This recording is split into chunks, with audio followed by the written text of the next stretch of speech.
Conor from the Brain Trust. We're hanging out with Edan right now backstage at church in Boston. We're just going to ask him a couple questions. Your DVD, Edan's Echo Party, is coming out in November. Can you tell us a little bit about what it was like working on that project? Sure thing.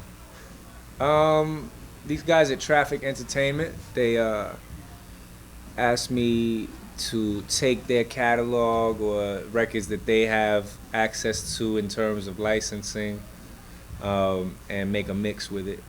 And then I added instrumentation to the records, and because I felt that just making a mix at this point in time wasn't all that exciting.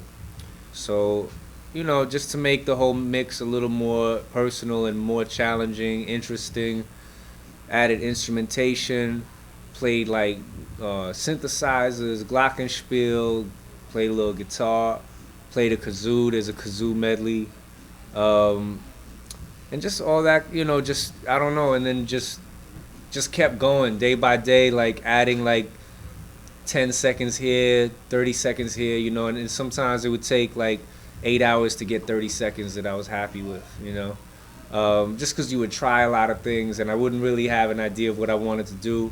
Just try shit. Sometimes it didn't work, even after a long, extended period of time working on it. So, after a few months, I was content. Shit was finished, had like 30 minutes. I was, that was that. And then, once the project was finished, I sent it out to this cat in LA, Tom Fitzgerald, who works with Cut Chemist. And I met Tom on tour with Cut Chemist and Lyrics Born, a little 15-day tour. And so I knew that Tom was like the only game in town as far as like doing the kind of shit he does. He's like the equivalent of a hip hop producer or just like a record collector. He's a connoisseur of footage and just is very, just into finding interesting footage from various facets of cinema, whether it be animated, cartoon stuff from the 60s, Bollywood, just cult film, martial arts. So yeah, he did a great job. It really just was a beautiful collaboration. I didn't really have to tell him too much. And so yeah, my little sonic mega mix thing, his visual sort of know-how and his just that's Echo Party, the Echo Party movie basically. And he meticulously edited all this found footage to the music to correspond with what was happening rhythmically and blah blah blah. So that's it. And the movie's coming out on DVD in November. Where can people buy it?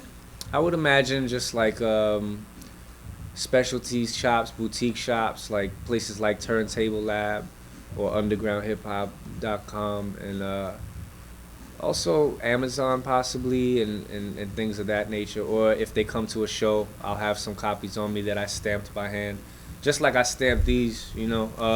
These two happen to be the same, but I stamp all the records by hand at home.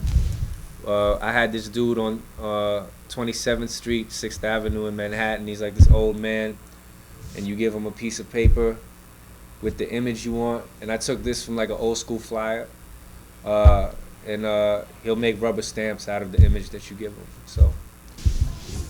Tell us a little bit about what it was like going to Berkeley back in the day. Berkeley was, part of it was really cool, just because there was a lot of people seeking the same thing you were seeking, which was knowledge within the field of music, and just aspiring musicians being, close to each other is positive. It can motivate you, it can inspire you. I just so part of it was cool, part of it was sort of funny. Like the school would try to like really like prime you to become like a Sheryl Crow type of artist, or like someone that's very successful in the music industry, a la Grammy Awards.